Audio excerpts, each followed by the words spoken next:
Hello guys, assalamu alaikum. Welcome to my channel. Today I will discuss about a recent Codeforces problem. A very interesting problem. The name of the problem is triple removable. So what the problem actually says, you will be given test cases, t test cases. Then you will be given the size of the array, and you will be given for a number of queries. Uh, Mainly, you will be given the size of the array and the number of queries. Then you will be given the array. It's an binary array where there will be only zeros and ones, and then the four queries will be given like this. Here the left one will be considered as L and the right one will be considered as R. So LR will be given q times, and so on for the next test cases. Okay, so what actually you need to do is, uh, actually let's say you are given this type of array. So here you will be given left and right, or meaning the left and right bound. So here you can actually uh, pick three same value elements. Like if you pick 0, then you can pick this 0, this 0 and this 0, or this 0, this 0, this 0. So you can pick three same elements and remove them from the array, and that removal actually holds a cost. What is the cost?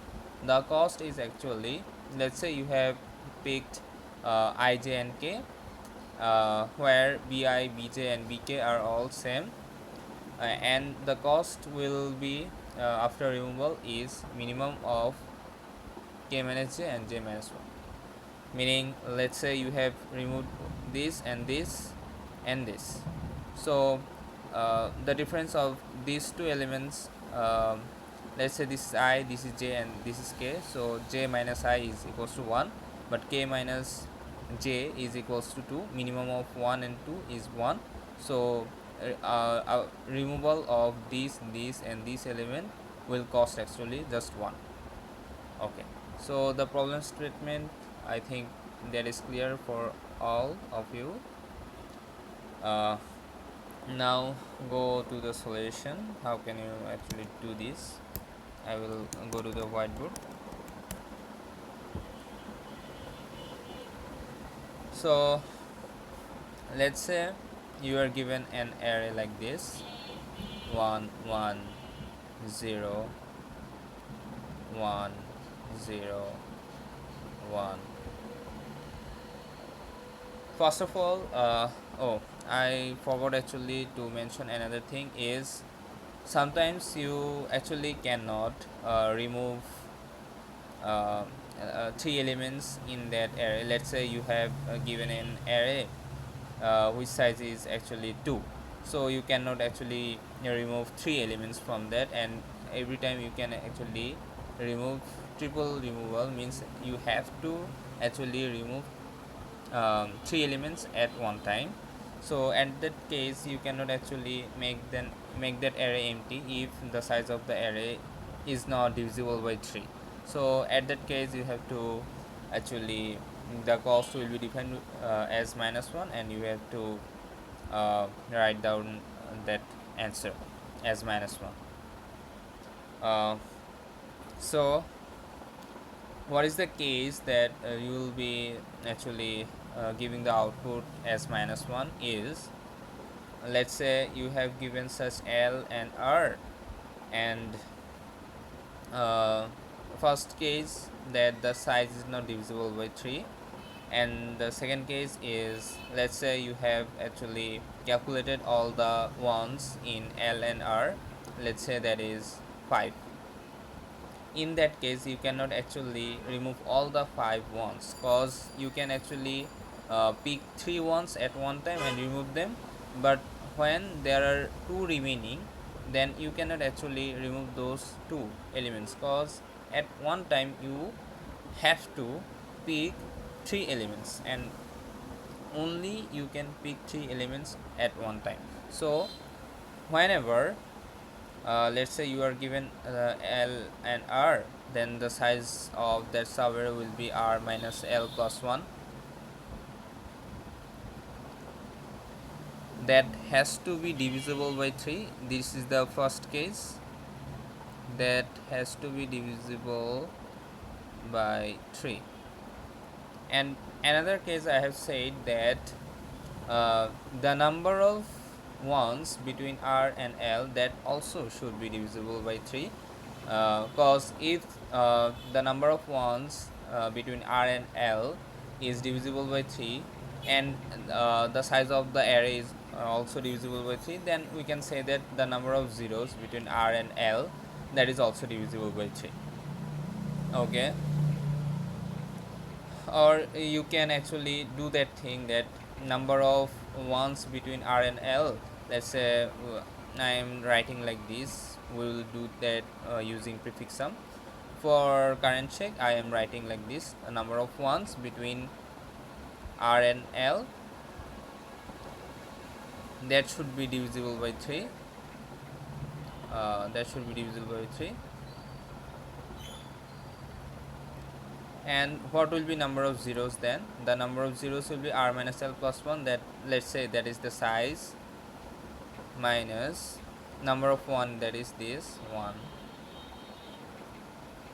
R L, and that also should be divisible by 3.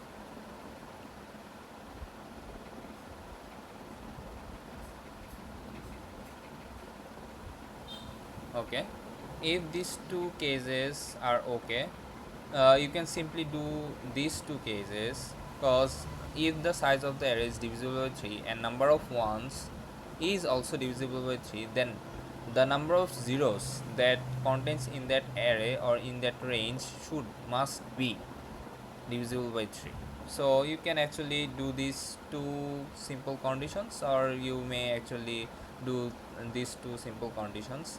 If they don't follow, let's say is not equals to 0, or is not equals to 0, if any one of these two is false, any of these two conditions is false, then it should be printing -1. Okay, so the -1 case has been handled. Okay, then move to the second and most important case. Okay, now let's say you have an array like this, so 1 1 0 1 0. Let's say another 0. I will actually put some more ones: 1 2 3 4 5 and 6. 1 2 3 4 5 6, and 1 2 3 4 5, let's say another 6. Okay, here the number of ones is 6, and here the number of zeros is also 6. So both the number of ones and number of zeros are divisible by 3, so it should be a valid array and not printing -1. And what will be the strategy of removing 3 elements from this array? That is, okay, let's say I have these two consecutive elements. So the greedy approach is, whenever we have found two consecutive elements and another, let's say, very far element, then if we choose these 3 elements, then obviously the cost will be just 1. And what is the minimal cost? Minimal cost is also 1. So the greedy approach is, whenever you have found these two consecutive same element and another far element which is actually equal to that element, then you have to just choose them greedily. Just choose these two consecutive elements plus that another element, that will cost actually the minimal cost. And what is the minimal cost? The minimal cost you can get is just 1.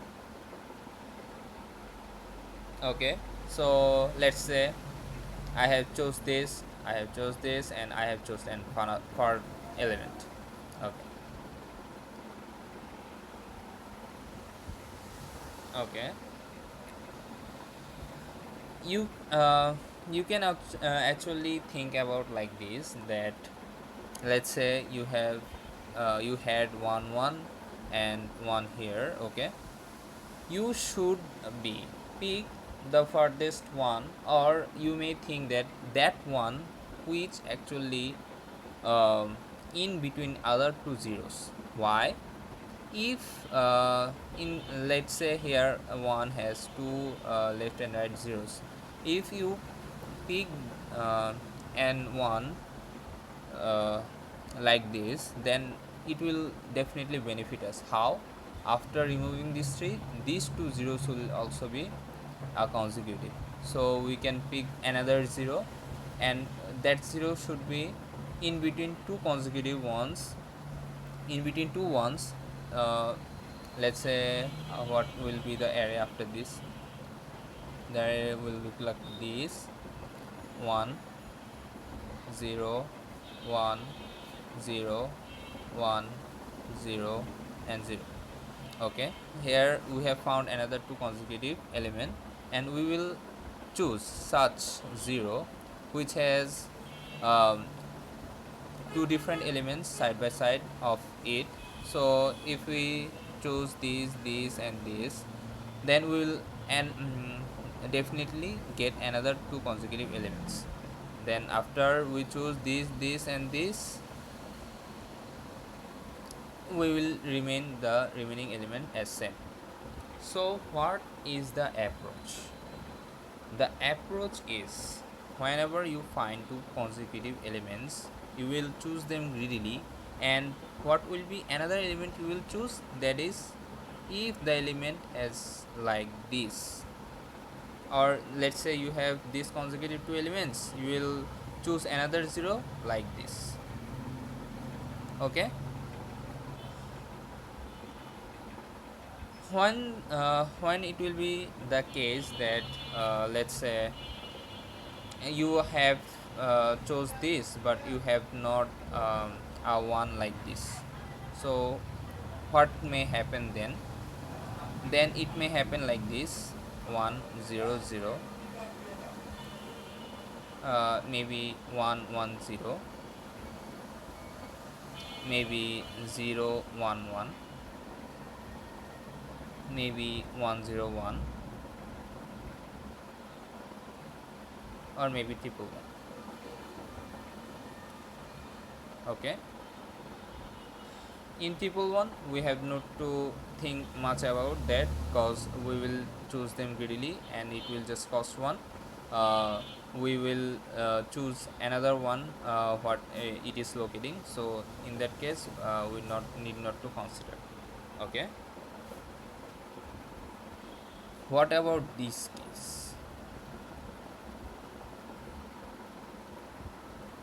Let's say we have 0 here, then it will be like this condition. But if there was 1, then that will also be two consecutive ones. We will not choose them right now. Okay, here two consecutive ones, so we will not choose them right now. Consecutive ones, so we will not choose them right now. And here if there is 0, uh, uh, actually I am telling you the thing that whenever you have found two elements, you will find another one must be, because the number of ones that should be divisible by 3. So if you somehow able to pick up two ones, then there should must be one in any other place. So that one must be that one maybe look like this. Okay, so if that another one look like this, then you will just pick up these three ones. But if the one locates like this, that means you will not actually pick one from here, because there is another pair of ones, and for this one there is another one locating, and for this ones there is another one locating. So you will choose this one, and for these ones you will choose like this. So in this case and in this case you will not choose 1 here for these two ones, and in this case if there was one, that you cannot choose that one cause that is another pair of ones, but let's say it is 0 here, then it is like this condition. Okay, and if that if the ones look like this 1 0 1, that means here are two ones. So let's say for these two ones there is 1 1, and for this 2 1 there is 1 1. So you will not actually pick any of ones from here for this double ones. For this double one you will pick this one, and for this double one you will pick this one. The main thing I am wanting to tell you is that whenever you have found two consecutive elements, you will obviously find another element which is just locating in between these another two different elements. And if you don't found any such element, then what will be the case? Then the case will be like this. Let's say yes, this, then the case will be like this. Why? uh, let's say you have found two consecutive ones, and another one that has no two different element side by him. So first of all it must have to be divisible by 3. Let's say the other element, so it has to be must be divisible by 3, so it should be like this. It should actually locate like this. For this pair just one is remaining, and we are saying that that one has no zeros side of that. That means that one actually should locate at the side of this one, and in that case we will just pick this 1 1 1. I am telling you this thing again. Let's say you have I will just write it again: 0 1 1, 0 1 1, 0 1, 0 1, 0 1, 0 1, 0 1 2 3 4 5 6, 1 2 3 4 5 6. Okay, let's say I have found a pair of ones, and I am telling that what one will be in this triplet has no 0, has no 0 on the left and has no 0 on the right, meaning that it is not like this, it is not like this condition, and any of other condition that may be okay.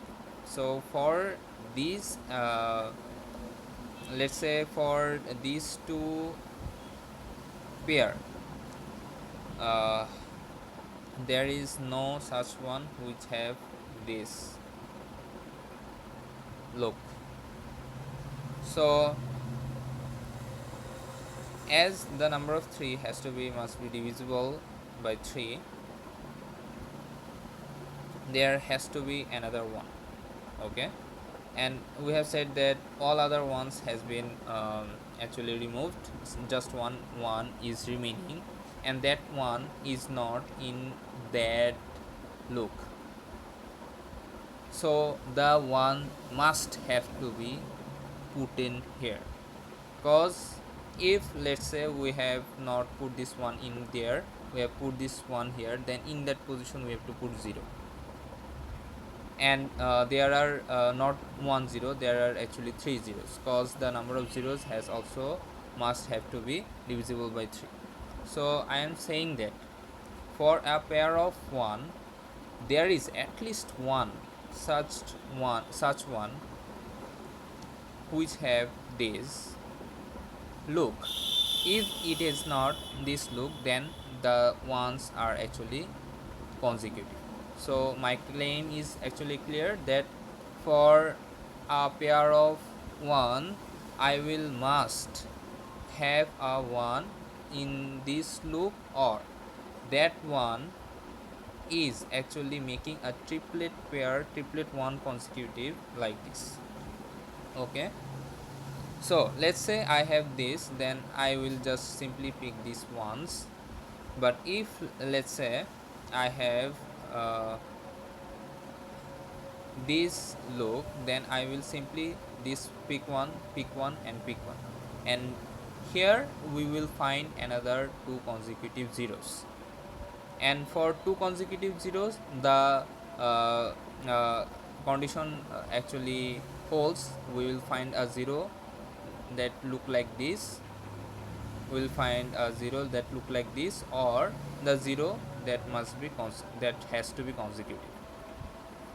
Okay, so for every time I have chosen a pair and I have chosen another pair, then that will actually create another two consecutive elements. So every time I have chosen a pair and another element, and after removing that I have found another consecutive zeros, then after consecutive zeros I have chosen another zero, and it will actually result in another consecutive ones. And every time I have chosen three elements, the size of the array has been shrinking. So as I am uh, choosing a pair and another element, it is resulting in another two consecutive elements, and as I have chose that consecutive elements and another element, it is resulting in another consecutive elements. So it is resulting in consecutive elements and consecutive elements and consecutive elements, and the size and the size is also shrinking. So at one time the size will be the size will be actually 0. So every time I have choose this pair and another, the cost has been 1. In this case the cost has been 1. Let's say I have got these zeros and another zeros, then I have chosen these two zeros and another zero, then the cost will be also 1. In that case I have got a pair and let's say I have another one, in that case the cost is also 1, and eventually I will find an empty array. So every time I have chosen a pair and another element, I have just created another pair of consecutive elements, uh, and after choosing this is also creating another pair of consecutive elements, and so on. It will move up to after move up to till the array is empty, and every time the cost is just 1. So how many times it will be moving? It will be moving actually, uh, let's say size percentage 3, because every time I am choosing 3 elements and adding the cost 1, every time I am choosing 3 elements and adding cost 1, every time I am choosing 3 elements and adding cost 1. So at that case the cost will be size, sorry, not percentage, that is divided by that is not okay, then it should be side divided by 3. Okay, that will be answer. So in that case we have found just one pair,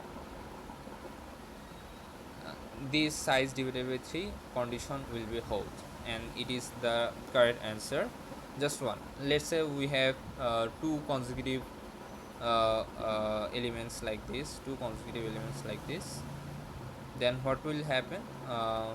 We'll choose one, choose one, choose one, and we will eventually can choose this one. So if we have more consecutive elements like this, then it will actually help us um, to choose the elements easily. But we have showed that if we have just one consecutive elements, then it will eventually help us to create another consecutive two elements, and that will eventually help us to uh, have another consecutive elements, and so on till the array has been empty. And if we are just given these consecutive elements, that is just extra benefit for us, and will just give us the same cost as size divided by 3. Okay, I hope you have understood this. And another condition, that is what, that is like this: if there is no consecutive elements. So what will be answered then? Let's say I have like this: 0 1 3 4 5 and 1 6. So 1 2 3 4 5 6. So there are 6 elements, 6 ones and 6 zeros. In that case, you will just remove 3 ones, and that will cost what? That will cost actually 2, because minimum of these minimum of the difference of I, j and k is 2. Okay, then we will get what? We will get consecutive element.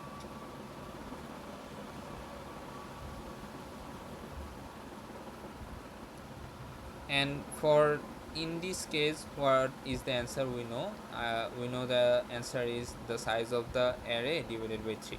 So let's say we will give the size as 12 from this, as the size of this array is 12. So let's say the size of this is 12. So let's say the size of this array is called as z. So after removing 3 elements, the size will be size minus 3, and after dividing it by 3, we will know the cost we are getting from this array.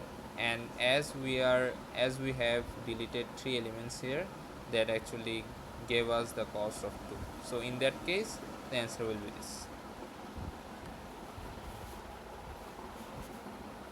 Okay, so yeah, that is the idea, and I will show now how actually I have coded it.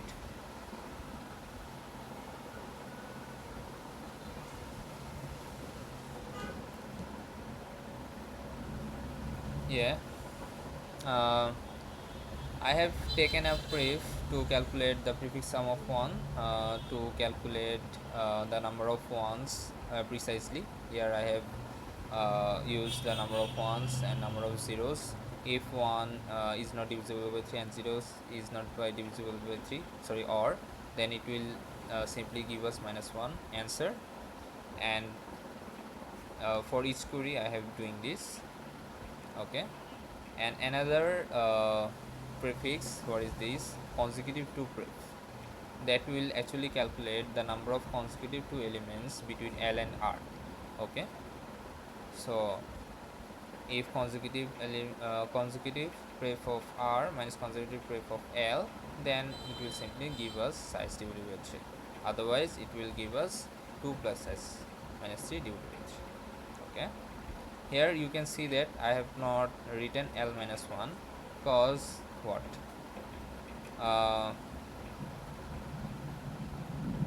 I will write it again.